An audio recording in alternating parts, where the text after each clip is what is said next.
Well, hello, hello. How are you? Hey Paul, how are you doing? Doing wonderful, thank you. I'm so excited to talk to you today because I understand we're going on a treasure hunt, huh? That's right. Now, let me ask you, is this is the Drew Pearson show? Yes, it is.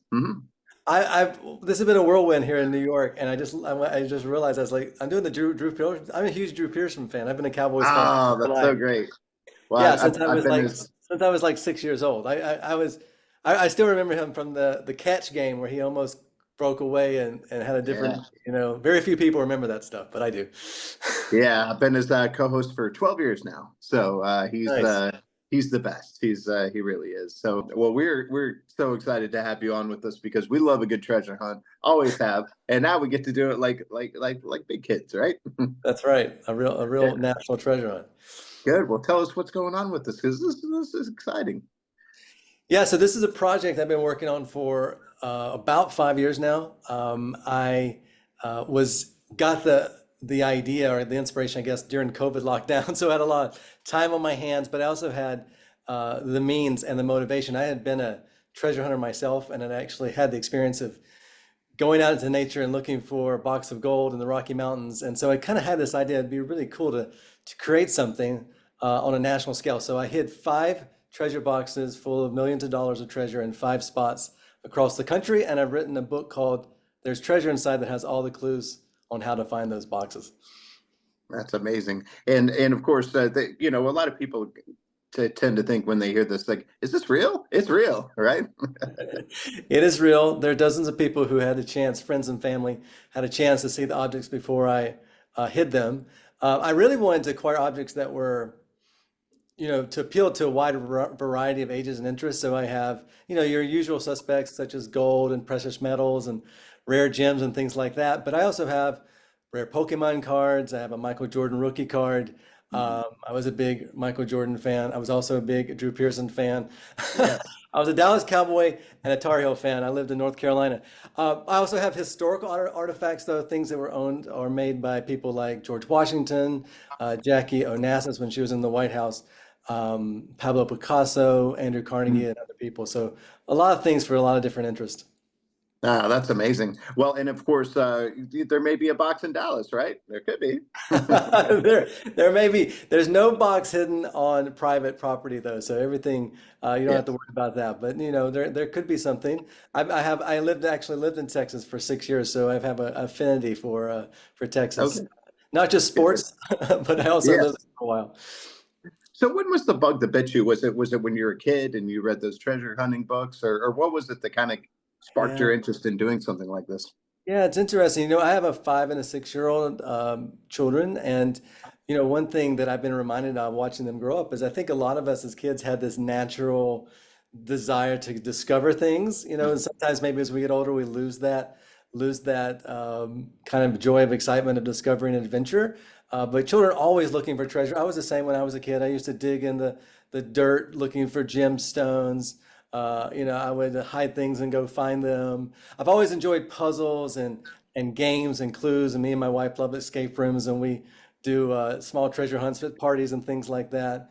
But I really wanted to stoke that spirit of adventure in people, Mhm. because I think that like the more we can get people off of their smartphones and away from their TV and actually into nature, the better. And I think this is a really great way to do that. Oh, that's so good. So tell us a little bit about the book here. So the book is pretty substantial. I didn't just want to write a book that was only clues, like just a puzzle book or anything like that. And I actually started when I acquired. So I acquired about 65 to 70 very unique, some of them one of a kind objects, and I wanted to really research those. So I actually hired a team of five researchers, and me and that team spent 6 months researching all these different items. And the stories that we found were just incredible. I mean, just incredibly entertaining, inspiring, thought-provoking. This was like information I was like, this is kind of stuff I'd love to teach my children. And this is the kind of stuff that's really worthy of a book. And so the items and the histories of the items themselves really inform the narrative of the book. So I think whether or not someone's looking, to get my book to try to find the treasures, or just wants a really good read that's very entertaining, with a lot of incredible history, they would be satisfied either way. Oh, that's so great. And of course, people look up to what you're doing as like, sort of a Willy Wonka type in a way of like something fantastical that everybody can go. But because if you have the means, like you said, Yeah. then you absolutely should, inspire people. And then of course, writing a book is a whole nother thing. So what kind of advice do you give to somebody that's looking at what you're doing, going, I may want to do something cool like this, just put something good out there in the world that's fun for everybody. Yeah, as I've gotten older, it's less about, I put less emphasis on things like possessions and more emphasis on things like experiences. I write a lot about this in my book, but I spent far too many years of my life, more than I like to admit, doing things that didn't bring me joy because I was either chasing money or chasing some other thing that I thought was important. And so for me, it's really about experiences. And, this has brought me a lot of joy. I hope it brings joy to other people. My advice would be for people or for my children as well is like find things that you love to do and embrace the joy. And I think it's not just finding something that gives me joy, but being able to share that joy with others, really the ultimate goal. And if I can do that a little bit with this, then I've succeeded.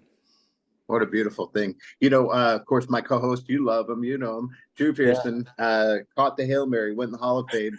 And I know he's going to want to know your Hail Mary moment, which is that moment in your life or career where you just had to go for it and it worked out for you. What do you suppose that was for you? Oh, wow. I had a lot of businesses.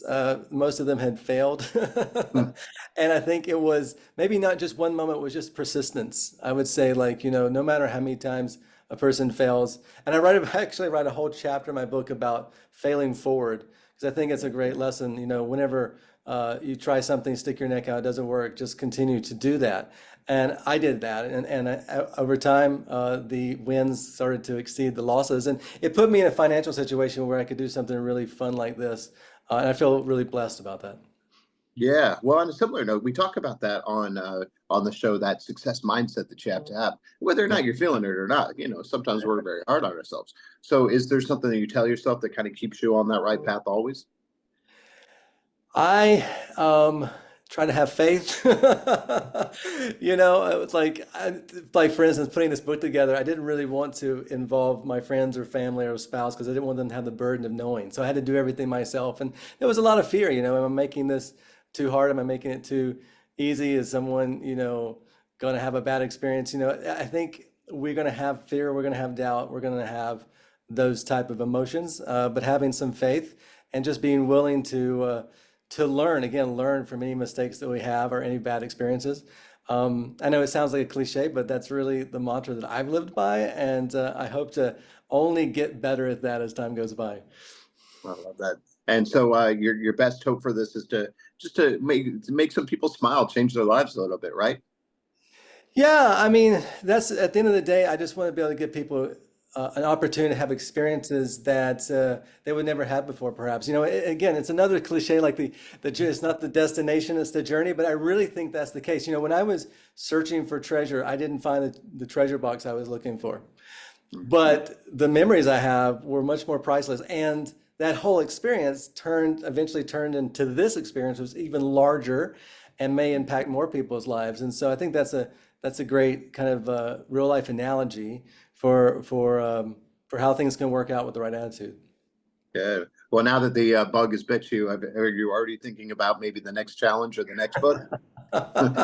Right now, I'm absorbed in this one. Yeah. Maybe there'll be another book if for some reason the treasures aren't found. I made them a little too hard. Maybe I'll write another book. I also have a children's book publishing company I started called Marble Press, which I'm very proud of.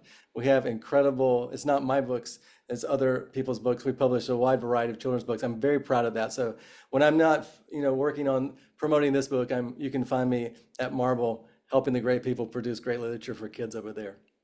What a beautiful thing. I love that. Okay, well, to wrap it up, then tell me where we can join this treasure hunt, because hey, we're going to get in on it too.